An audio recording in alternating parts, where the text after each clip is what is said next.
invasion.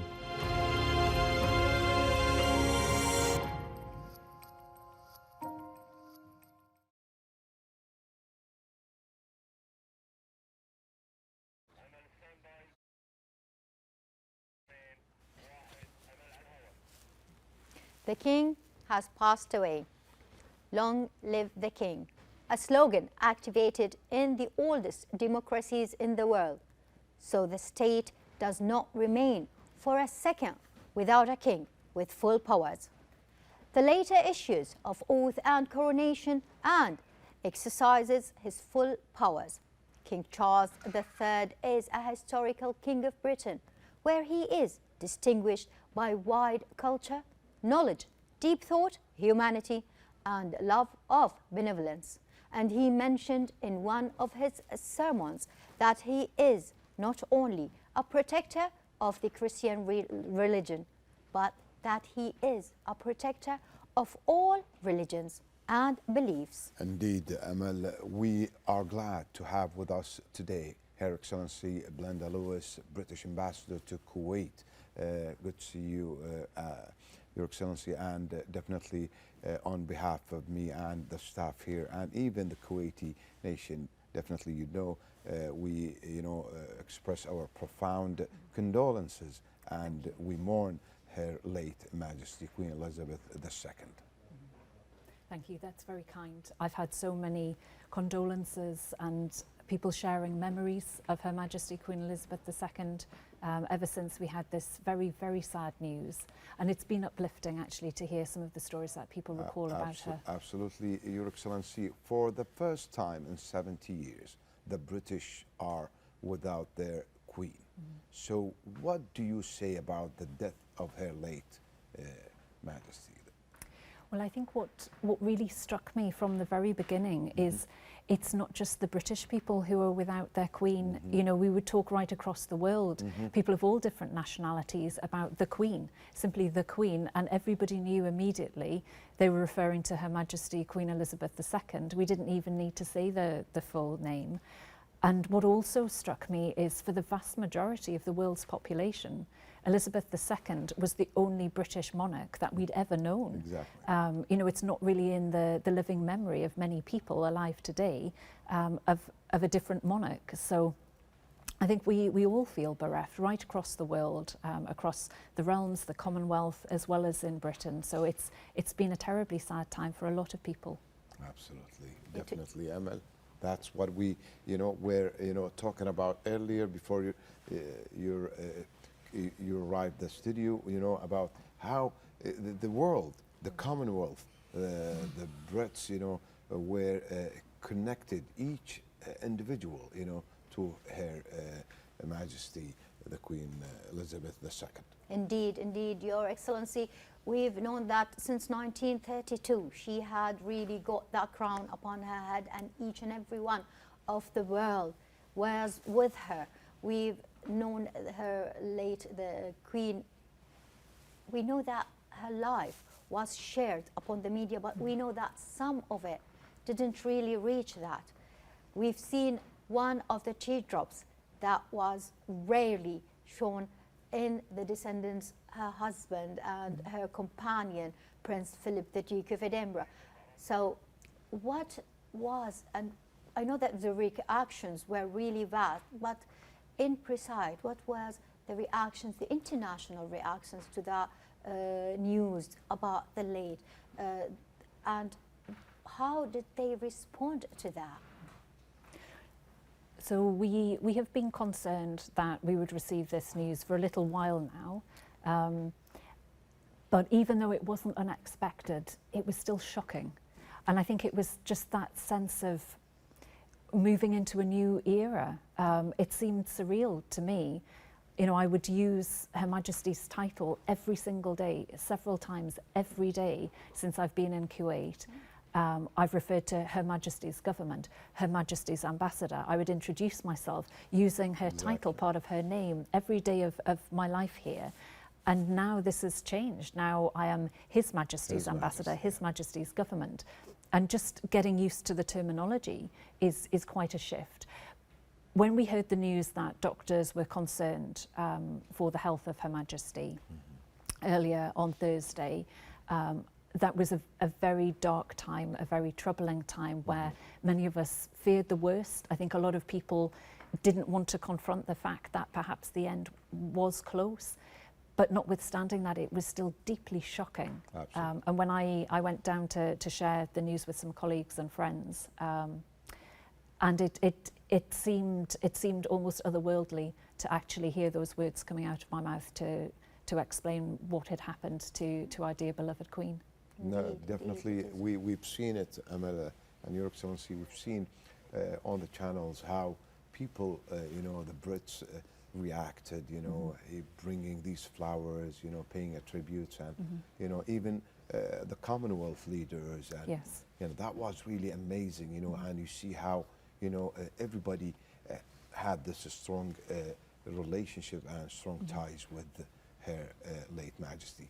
So Queen Elizabeth II, nearly a century in the service of the United Kingdom and the monarchy. How would you describe the most prominent events in the career of Queen Elizabeth II?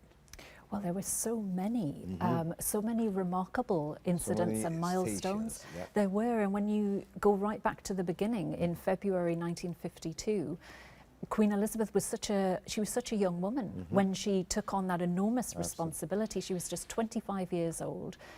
She was on tour in Kenya. She had to dash back as quickly as she could after receiving the very sad news. So she was on an African trip. She was in Kenya when she received the news of her father's death. Okay. So she hurried back to the UK as quickly as she could. She had the support of her husband, Prince Philip, with her in Kenya, so they travelled back together. And then just the next year, in 1953, she celebrated her coronation. That was the first ever coronation that was televised. So people were starting to get televisions for the first time in the UK. And that created a great sense of community and joy and celebration. Where lots of people, I remember my own grandmother telling me the stories about this. Everyone would find out, because everybody knew who had a television. Exactly. And then you would get lots and lots of families who lived in the People same street. gather. Everyone would gather together. Yeah. So you would have a few sitting rooms in each village or across each town, packed full of people who wanted to watch this amazing celebration of monarchy. And then, of course, she went on to set so many precedents. I understand she was the first British Queen to give birth without the presence of the Home Secretary in the room, which is rather shocking as we think about it now. But I think that also suggests the very difficult role that Her Majesty had to play between being a very public figure with so many constitutional responsibilities, but also being a private person, or trying to be, being a mother, being a wife. So I think it must have been enormously difficult for her to live these two different lives. And then in 2015, she became the longest reigning British monarch, so she overtook Queen Victoria. And then, of course, in February 2022, just earlier this year, she was able to celebrate her Platinum Jubilee after 70 years on the throne. And this is unique in British constitutional history. We've never had a monarch who has been able to do that before. And I suppose it's probably unlikely that we would see that for quite some time now, looking at generations moving forward before they start to bear that responsibility. Absolutely. It's as you mentioned, it's very delicate and difficult to distinguish between your private life and being a queen, serving your people, and that's very hard. That was really, and that showed us, you know, how we earlier mentioned how resilient she was. She never, she loves everybody. She doesn't, you know, get biased to or affectionist for one side to another, and that's exactly how Her Majesty was. That's really amazing, Amal. Indeed, and as the president, we know that a lot has been said. She did a lot to the throne. She did a lot to the monarchy. She gave a new era for the people and the monarchy to be interacted together. I know before the Queen, the late Queen Elizabeth II, the people didn't know much about the royal family, but she really opened the door of Buckingham, and she also the Windsor, and she said all of those rules Why? Why is she doing that? So the people understood her, understood the reactions she's doing and the actions. And that's, I think, maybe is one of the keynotes that people felt they are part of her family. So can you really tell us about these things and about the consolations and routines of the relations of the Kuwait and the United Kingdom? We know that more than 100 years of friendship between the two countries. A lot of us has been sent there to study and have all our educations in Britain. Our children, our fathers, a lot has been going on. Talk to us about that. Yes, so it's interesting, our reflections about the public and the private sides of Her Majesty. And when we think about how she presented maybe a warmer, more human face of monarchy than previously people had, for good reason. You know, we were a different society then. We had a stiff upper lip. There was this sense of formality and protocol all the time. And you can start to see that changing with Elizabeth II.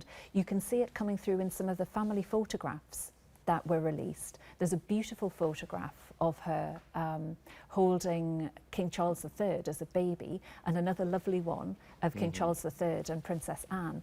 And she's beaming. She just looks like any other delighted, proud mother to be showing off the newest additions to her family to her friends. And we see more and more of these more personal photographs coming through, allowing television cameras into different events. King Charles III has followed in that path as well. So the proclamation at the Accession Council, this is the first time it's ever been televised. It's an ancient ceremony. So we see the doors of Buckingham Palace opening as well, people being allowed to come in and have a look around and sort of almost peer a little bit into the life of Her Majesty the Queen. And what was really striking to me when I was looking with my husband at some of the photographs of Her Majesty's visit to Kuwait in 1979, some of those photographs are formal, sort of posed ones looking at the camera, but there are quite a lot that aren't like that at all. And it shows that Her Majesty was having a wonderful time here in Kuwait. There are a couple where she's sharing a joke with somebody, or she's looking out across the distance. She's watching some sort of, I think, cultural or sporting activities from the shelter of a traditional tent.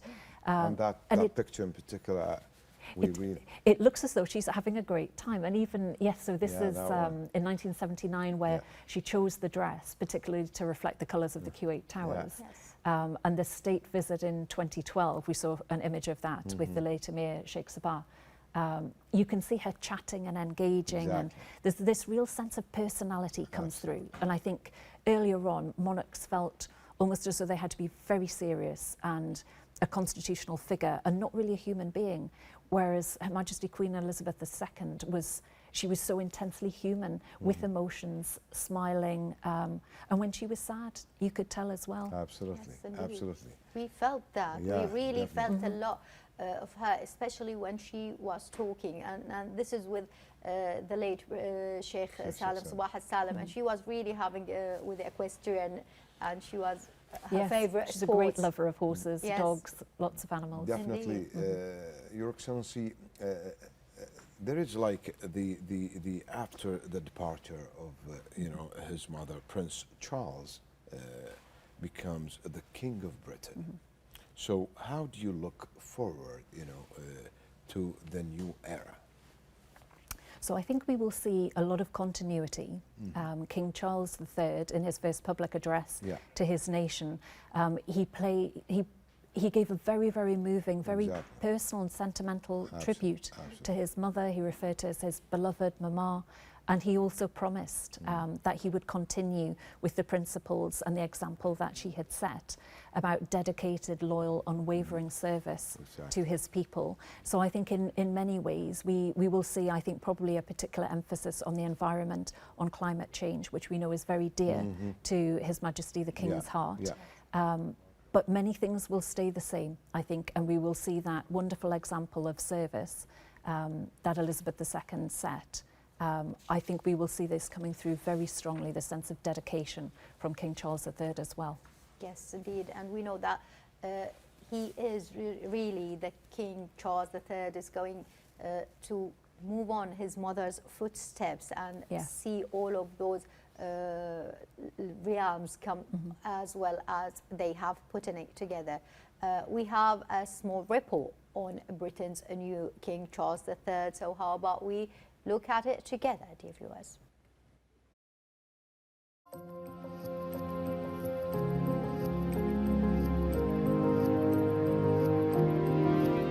Prince Charles, the heir to the British throne, became King Charles III with Queen Elizabeth passing. King Charles, 73 years old, was waited decades to ascend to the British throne. He is the eldest of Queen Elizabeth's 4 children and has been first in line to the throne all his life. When he was born on November 14, 1948, his mother was not yet queen. It was not until 4 years later, when his grandfather, King George VI, died of a coronary thrombosis, that Elizabeth ascended to the throne. At the age of 21 in 1969, Charles was officially named the Duke of Cornwall, the title reserved for the eldest male heir of the sovereign. His mother crowned him Prince of Wales at a ceremony that was broadcast on national television. After university, Charles joined the Royal Navy, where he served as an officer for 5 years, from 1971 to 1976. He also earned his helicopter pilot's license. Now in a historic session broadcast live on the British media, the British Throne Council announced on Saturday Charles III as King of Britain, succeeding his mother, Queen Elizabeth II, who died Thursday at the age of 96. Thus, Charles, 73 years old, will become the oldest British monarch upon assuming the throne. In his first speech as king, Charles III promised to serve the British throughout his life, restoring the commitment his mother made on her 21st birthday. And he said in a televised address from the Buckingham Palace, "I renew before you this commitment to serve throughout my life." In this purpose, I know that I shall be upheld by the affection and loyalty of the peoples whose sovereign I have been called upon to be, and that in the discharge of these duties, I will be guided by the counsel of their elected parliaments. In all this, I am profoundly encouraged by the constant support of my beloved wife. I take this opportunity to confirm my willingness and intention to continue the tradition of surrendering the hereditary revenues, including the Crown Estate, to my government for the benefit of all, in return for the sovereign grant, which supports my official duties as head of state and head of nation. And in carrying out the heavy task that has been laid upon me, and to which I now dedicate what remains to me of my life, I pray for the guidance and help of Almighty God.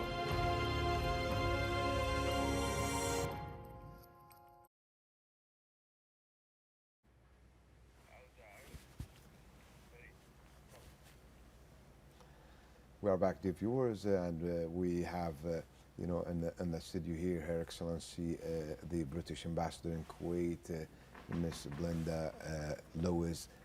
Definitely, again, the nation, the state of Kuwait offers its condolences, for the unfortunate and tragic, event and incident. So, if I want to ask you about, that balcony, Your Yes. Excellency. You see, honestly, this question is not from the script, I personally, I always looked at this balcony, it's like a frame of life, honestly. That's my impression. Yes. So, what's your impression as a British citizen? So I think the balcony is iconic. And the stages, the time stages, the timeline of these. Yes, I think only His Holiness the Pope has a more famous balcony, Exactly. perhaps.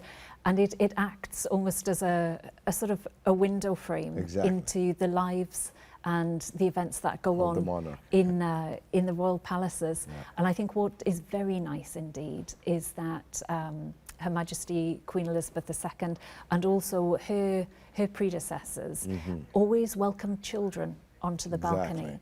So you often have this sort of sense of fun, even at most serious times.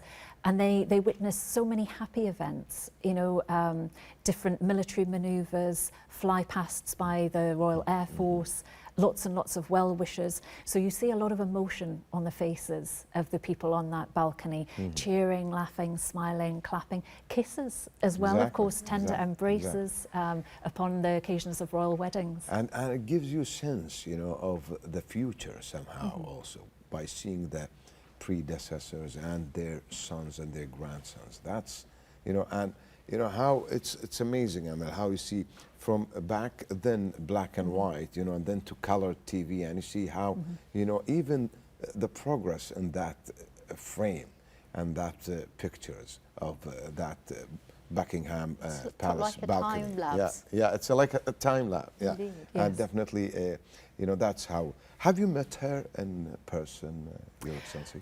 No, I haven't had the the privilege of doing privilege, that, yeah. unfortunately. So I was one of Her Majesty's ambassadors, now His Majesty's ambassadors, Yeah. who was waiting for an audience with Her Majesty Queen Elizabeth II. And unfortunately, I won't have that opportunity. But I did have the pleasure of meeting Prince Philip when I achieved Okay. my Gold Duke of Edinburgh award. Okay. And he made some very funny remarks. I met him at Holyrood Palace. And he was light-hearted and encouraging and very positive amongst all of these very shy and nervous young people.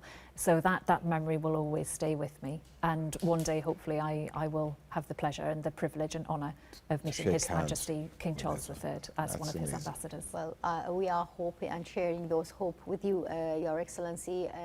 Very appreciation and thanks for you for being here with us and sharing this momentum of seconds with us and talking Absolutely, about. absolutely. Appreciations to our guest, Her Excellency Blenda Lewis, British Ambassador to Kuwait, and I think it's a wrap of this episode of Good Morning Kuwait. But don't worry, we are back with you tomorrow from 10 till 11, Fareed. Your Excellency, thank you very much. And Thank you. again, we lost a queen who touched our lives. Yes, Our indeed. condolences to you and Thank you. to UK.